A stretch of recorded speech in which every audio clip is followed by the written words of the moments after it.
in our headlines on this Tuesday, February 24th, here in South Korea. Tuesday's cabinet meeting at the Blue House earlier today begins with a warm round of applause for members of Team Korea for their remarkable performance at the 2026 Winter Olympics in Italy. Meanwhile, the Housing Price Outlook Consumer Sentiment Index plunges to 108 this month from 124 back in January as the public reacts to the government's pledge to crack down on speculation. And an opposition-led filibuster is currently underway at the National Assembly's plenary session, which opened later than scheduled amid last-minute political wrangling over the agenda. Today's weekly cabinet meeting began with much praise for Team Korea for its performance at the latest Winter Games over in Italy. Our Blue House correspondent Song Yoo-jin covers the applause and more.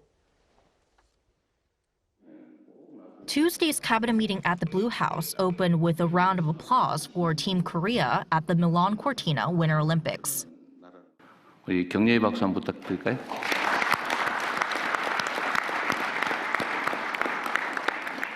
수고 많으셨습니다. President Lee praised the athletes and staff, saying they brought pride and inspiration to the nation. At the same time, he called for measures to make it easier for the public to watch such major sporting events. 과거 국제 대회에 비교하면 사회적인 열기가 충분히 고조되지 못했던 아쉬움이 있습니다. 국제적 행사에 대한 우리 국민들의 접근성을 폭넓게 보장하는 제도 개선이 필요합니다. Lee's remarks appear to refer to cable network JTBC's exclusive domestic broadcast of the Games. JTBC secured broadcast rights for the Olympics from 2026 through 2032 from the International Olympic Committee in 2019. However, negotiations to sub-license coverage to other Korean broadcasters ultimately collapsed, reportedly due to the high costs. The president also touched on tourism, noting a surge in international visitors during last week's Lunar New Year holiday. 이번 설 연휴 기간에도 면세점, 백화점 등의 외국인 매출이 폭발적으로 늘어났다고 합니다. 이런 흐름을 우리 관광 산업의 질적 도약의 발판으로 삼아야 되겠습니다. Lee, who previously described tourism as a key driver of economic growth, urged his cabinet to address the heavy concentration of visitors in Seoul, which accounts for roughly 80% of inbound tourism. He suggested region-specific travel programs and stronger action against chronic problems such as price gouging and aggressive touting. This comes as the government aims to attract 30 million inbound tourists annually. The Culture Ministry estimates that a record 18.7 million traveled to South Korea last year. President Lee is expected to soon chair the National Tourism Strategy meeting, which could be held as early as this month. Currently presided over by the Prime Minister, the meeting coordinates tourism policy across government ministries. Lee's participation will mark the first time in 7 years that a sitting president has attended. Song Yoo-jin, Arirang News. There has been a tangible drop in housing price expectations here, given the current administration's pledge to crack down on real estate speculation. Our correspondent Kim Do-yeon explains. Recent data show that the government's efforts to tackle the heated real estate market seem to be working. According to the Bank of Korea, the Housing Price Outlook Consumer Sentiment Index plummeted to 108 in February. This is a massive 16-point drop from January's 124. It reverses the months-long climb from 119 in November and 121 in December and marks the sharpest psychological cooling the nation has seen in years. The cooling follows after the government tried to, quote, normalize the real estate market. Regulators have effectively locked the market by choking off liquidity. Banks have been ordered to aggressively screen new mortgages, effectively banning loans from owners of multiple homes and tightening the debt service ratio to unprecedented levels. And on Tuesday, the government passed a revision to the income tax enforcement decree as previously announced. From May 9th, the grace period for multiple homeowners ends. The heavy capital gains tax suspended for 4 years will be fully reinstated. Sellers in adjustment areas will face punitive rates of up to 75%, rising to 82.5% with local taxes. While a short exception exists for contracts signed before the May deadline, the government has signaled this is the final warning. This also comes as President Lee Jae-myung took it upon himself to send out strong messages to show his motivation. In recent months, he posted a series of warnings on X, including his message that the government has the power to change the landscape for anything.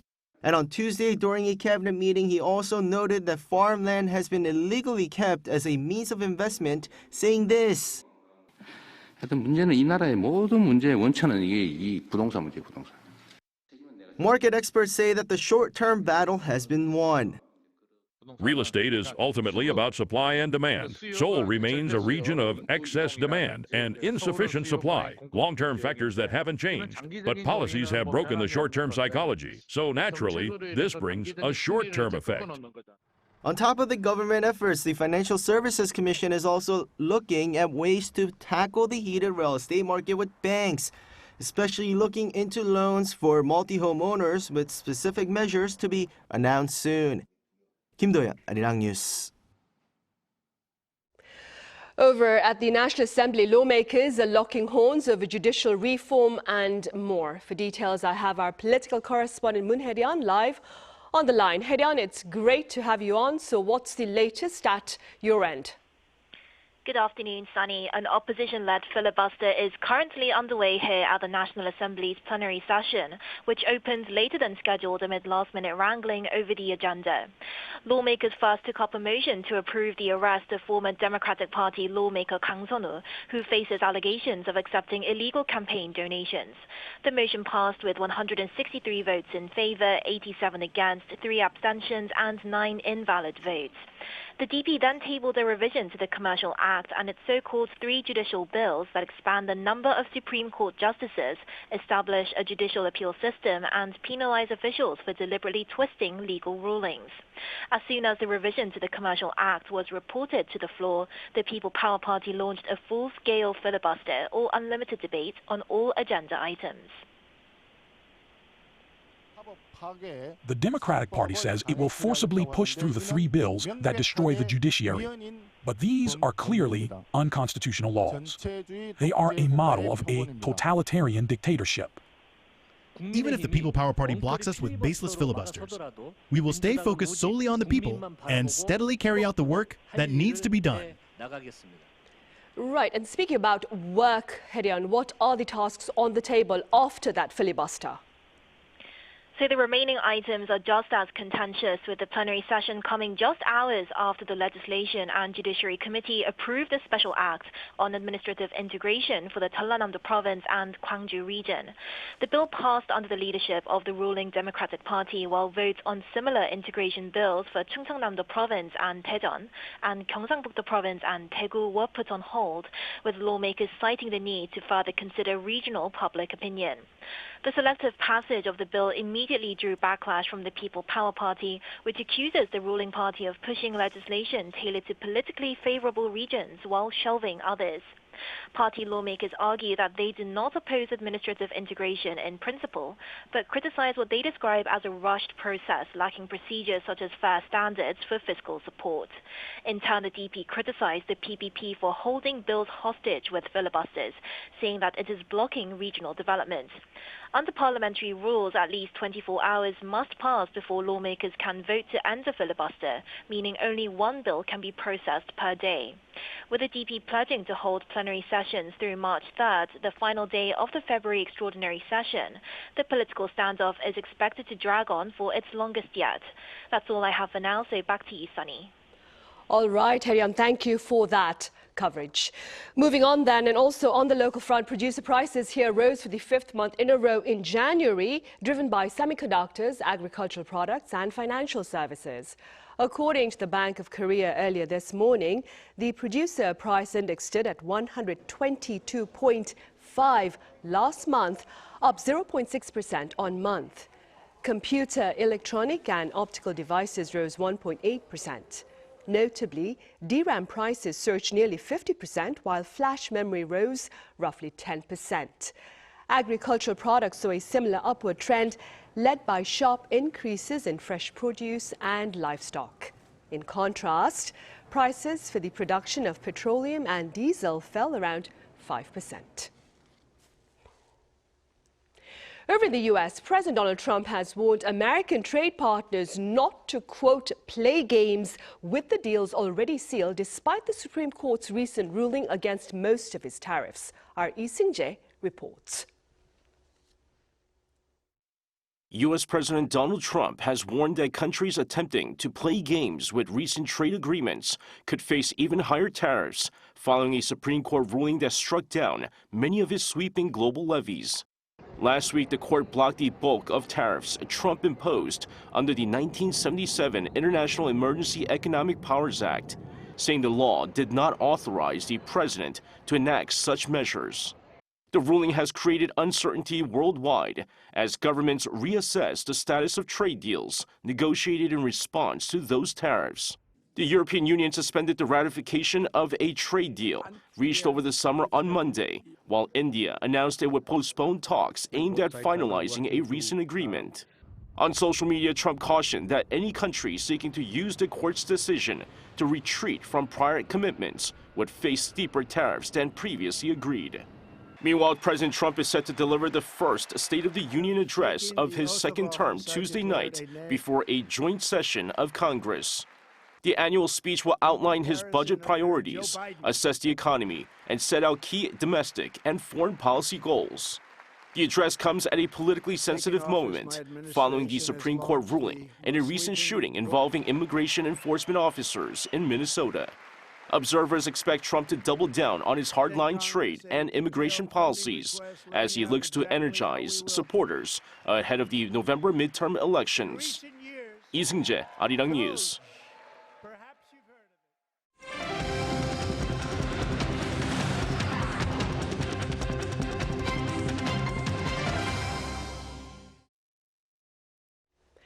North Korean leader Kim Jong-un's sister, Kim Yo-jong, has reportedly been promoted to head a department within the ruling party. Our Park Gun-woo has details.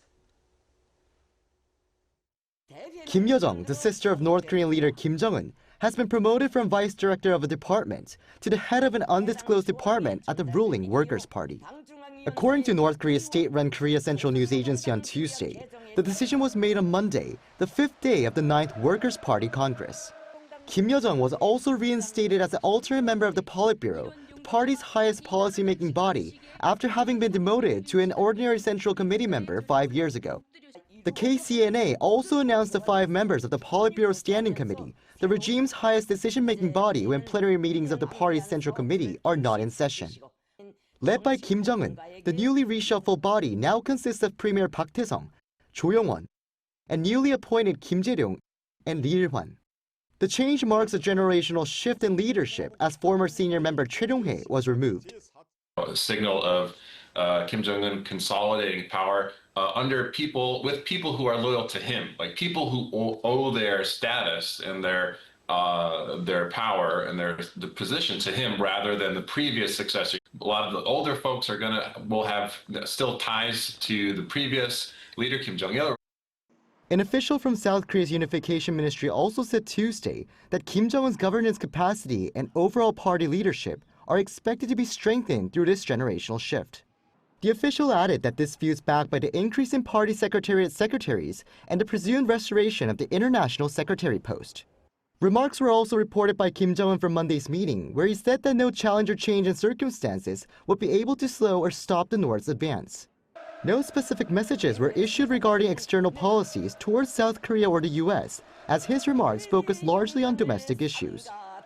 This Party Congress has been a little bit less forthcoming on details compared to the last one. They don't want to say anything that's going to trip them up later, depending on how the talks with Trump and Xi play out. And so I think it's just a bit of cautious, strategic sort of positioning and sort of just waiting to see how that plays out to figure out what their next step is going to be.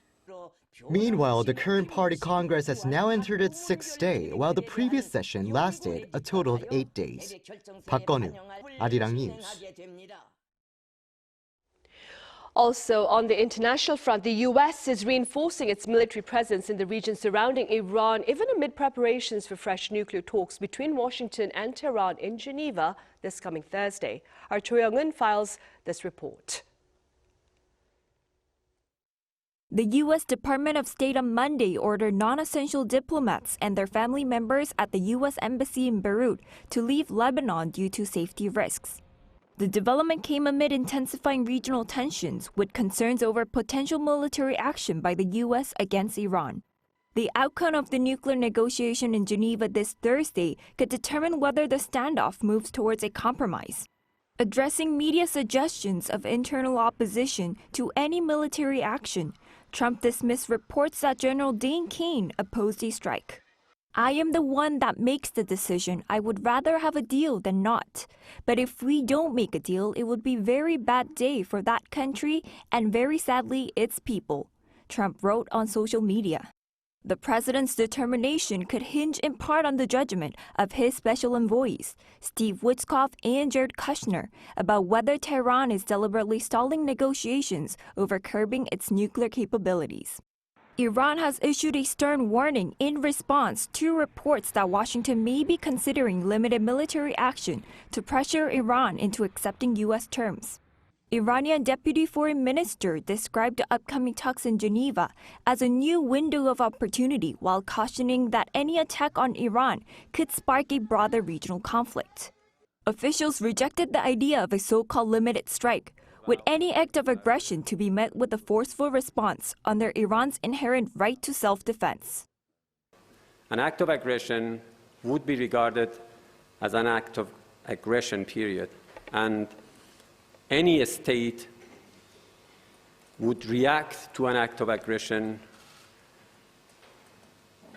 as part of its inherent right of self-defense ferociously. So that's what we would do.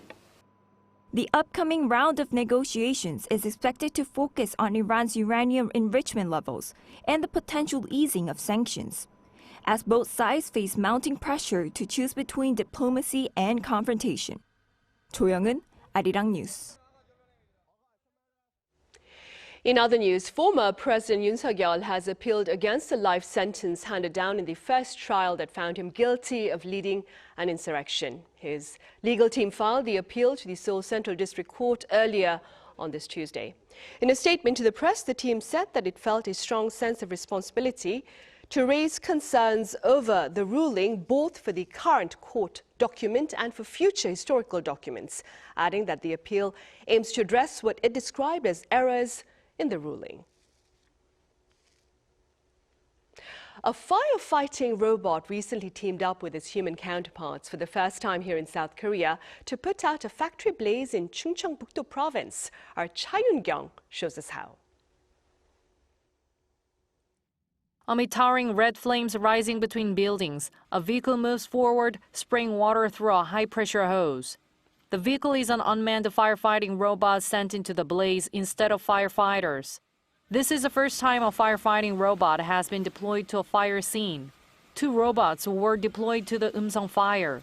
Robots assisted in suppression efforts in zones too dangerous for firefighters to enter because of collapse risks and extreme temperatures.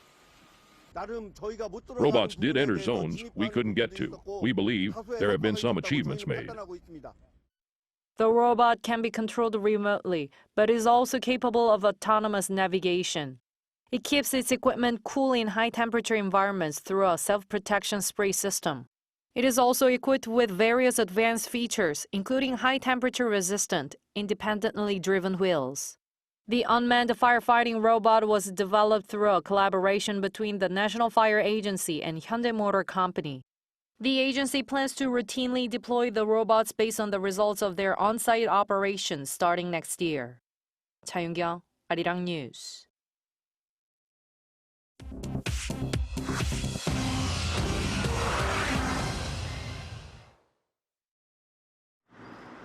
This is The World Now, bringing you everything you need to know from around the globe.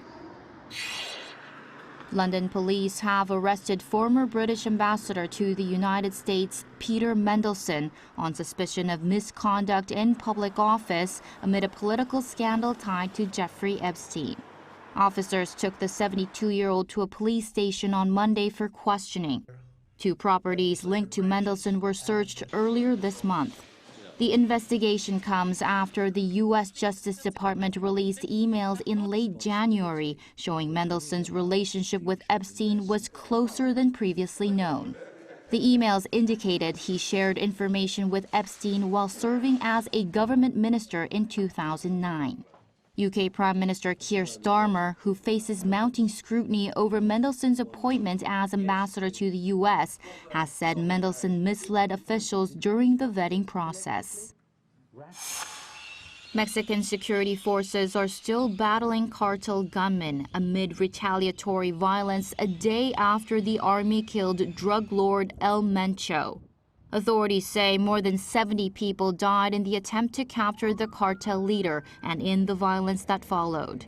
The toll includes 25 members of the Mexican National Guard, along with suspected cartel fighters and other victims.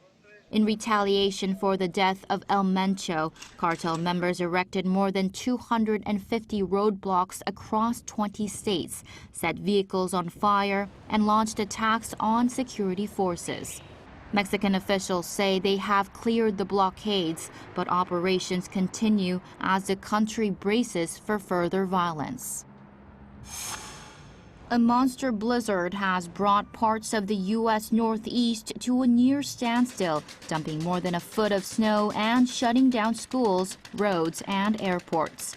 By 8 a.m. local time on Monday, New York City's Central Park recorded more than 15 inches of snow. Officials warned of more snowfall through the afternoon, with strong winds creating dangerous conditions. Flight tracking data showed more than 5,700 cancellations by Monday morning, disrupting travel at JFK, LaGuardia, Logan, and Newark airports.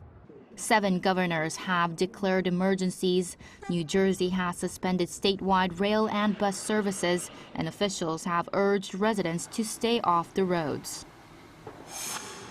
Activists placed a framed photograph of Andrew Mountbatten Windsor inside the Louvre Museum in Paris on Sunday, days after his arrest. The image taken by a Reuters photographer shows Andrew sitting in a car as he left a police station on the day of his arrest last week on suspicions of misconduct in public office over his links to Jeffrey Epstein. Activists attached a label beneath the photo reading, quote, "He's sweating now 2026. The anti-billionaire group Everyone Hates Elon were behind the stunt. They said they wanted to send a message that the former royal should face justice. Louvre staff removed the photo after about 15 minutes. Chu Ji-hyun, Arirang News.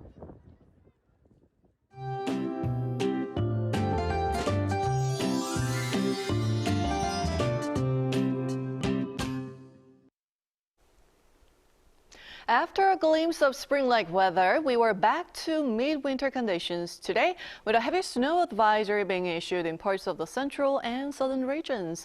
Most of the snow in central regions and Jeollabuk-do should let up tonight, while Jeollanam-do and Gyeongsang-do provinces could see a mix of rain and snow through tomorrow morning. Spring-like weather returns tomorrow afternoon after a chilly start in the capital, kicking off the day at -1 degree Celsius, but Chuncheon will be freezing cold at -6 degrees. Then by the afternoon, Seoul gets up to 15 degrees under sunny skies, but southern regions will be rather cloudy, with Daegu topping out at 14 degrees Celsius, but with decent air quality nationwide. Now, Jeju is forecast to see more wet weather through the end of the week. Meanwhile, most regions will enjoy early spring-like weather. With that in mind, here's a look at the international weather conditions.